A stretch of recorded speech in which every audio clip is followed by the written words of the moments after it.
Hello everyone and welcome back to another must-see chess game by Bobby Fischer. In this chess game, his opponent was Predrag Ostojic, who was 2 times chess champion of Yugoslavia, and he was a chess grandmaster. So let's see what happened in this chess game. This was from a blitz chess tournament. They say Bobby Fischer was basically an invincible blitz chess player, as he was making his moves instantly without wasting any time, but at the same time his moves were so accurate. So he was so accurate and at the same time extremely fast. So let's see what happened in this chess game.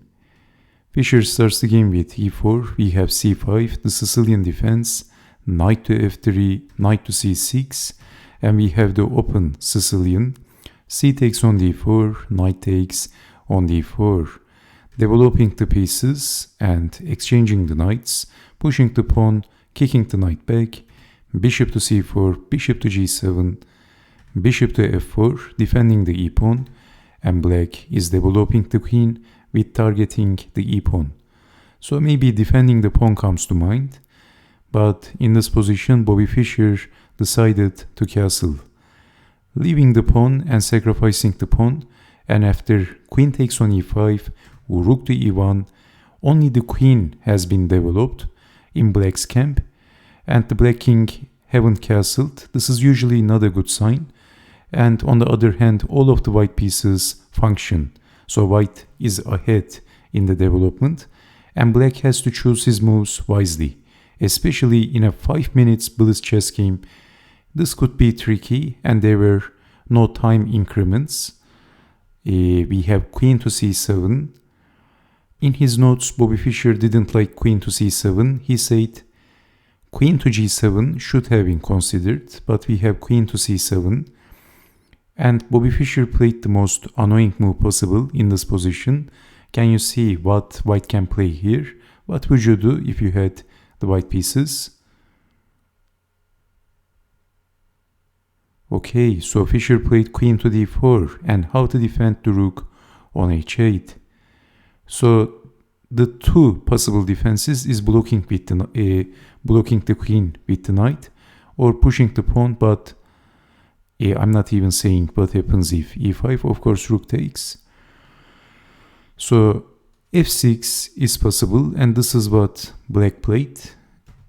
Blocking with the knight is not a good idea. It's actually a terrible idea because of queen takes knight and the e-pawn is pinned. This is just game over. You can resign. Thank you for the game. So in this position f6, but this is also losing. Bobby Fischer simply captured the knight, eliminating the defender, and then captured on f6, and Bobby Fischer is equalizing the material, but we can say that white has the much better position. The king is in the middle. All of the white pieces function. So we have actually in Bobby Fischer in his notes, thankfully for this chess game, we have the notes of Bobby Fischer. He said instead of queen takes on f6, there is one more very strong move in this position. Actually, queen takes on f6 is sufficient, but there is one more very strong move for white. Did you see that move? That is knight to f6, knight to d5. I got little confused because Bobby Fischer said knight to b5. Actually, it was knight to f6, knight to d5. I got confused. So knight to d5 is a very strong move in this position. Bobby Fischer said actually knight to b5, but actually knight to b5, which is pretty decent move, but actually knight to d5 is stronger because after knight to d5 you can see that this is attacking the queen, attacking on f6, also attacking on e7. So after defending the queen, capturing on f6 is possible. The e-pawn is pinned, and if capturing the knight, then queen takes on d5, and this is forking the rooks. So if defending this rook, of course capturing this rook, and black is getting checkmated. So if defending, then capturing on a8, and white has the exchange in a very beautiful attacking position. So white has the superior attacking position. Okay, but we have bishop takes on g8, rook takes, and then queen takes on f6, and the e-pawn is pinned. Anyway, the game continued after pushing the pawn. Bobby Fischer's idea is very straightforward, very simple. He simply wants to double on the e-file as the e-pawn is pinned, and you can't actually do nothing about it in this position. For example, you can't go down and defend with the rook because simply capturing the rook is possible. So bishop to a6 in a blitz chess game, of course, when you are playing against Bobby Fischer, when you are playing against him, it is not so easy to find the correct moves. Actually, in this position, there were not so many good moves, and black is developing the bishop with a tempo, but actually this move has a downside. Can you see the downside? What would you do if you had the white pieces? Bobby Fischer played a very strong move, and after that move, white is basically winning on the spot.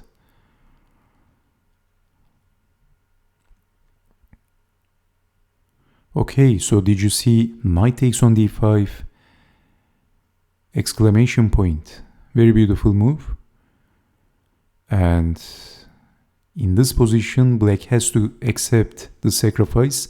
Actually, this is temporary sacrificing the piece. So this is attacking the queen and also attacking on e7 for 3 times. So black has to accept c takes on d5, but then Bobby Fischer simply captured on a6.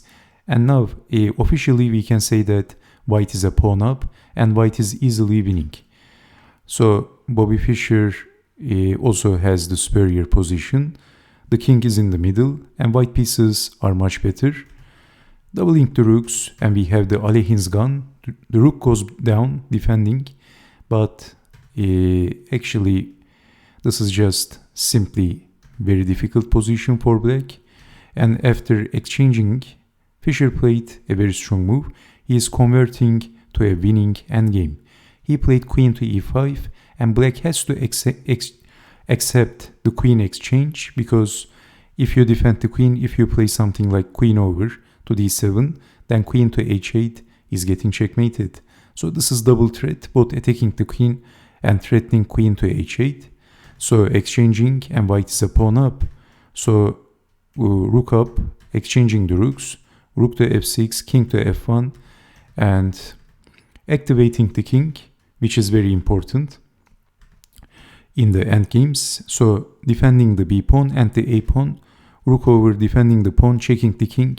King goes back, and Bobby Fischer said moving forward was better, so that would be more aggressive.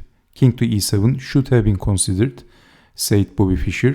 King to e5 should have been considered, but we have king to e7, and then king up, rook check, not exchanging of course. If exchanging, white is easily winning.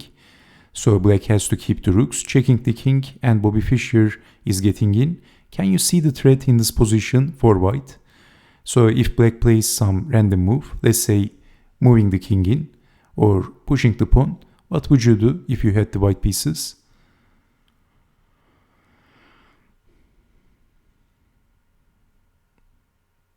Okay, actually the threat is a5, and then king to b5, rook to d6, and then rook takes on a7, and creating 2 connected passers in the outside, and that is easily winning for white. So black saw this, checking the king, and then pushing the pawn again, and then in this position rook goes down and threatening rook to c2, winning the rook. Well, Bobby Fischer was no fool, even though dropped out of school.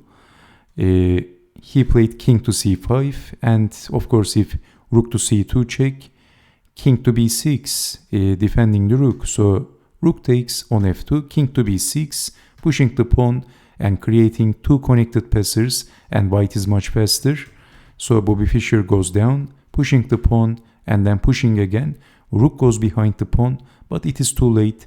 king to a7, g5, promoting the queen, exchanging, and after this move, Ostojic resigned, the 2 times chess champion of the former Republic of Yugoslavia. So in this position, after king takes on b8, black resigned, of course. The rook is defending the e-pawn, the promotion, and meanwhile white is going to push his a-pawn and promote the queen on a8. So this was a fantastic, a very beautiful but a very simple chess game by Bobby Fischer. He makes it look so easy. So I hope that you have enjoyed watching this chess game, and I hope to see you next time with more interactive chess games. So stay safe, take care, and bye bye.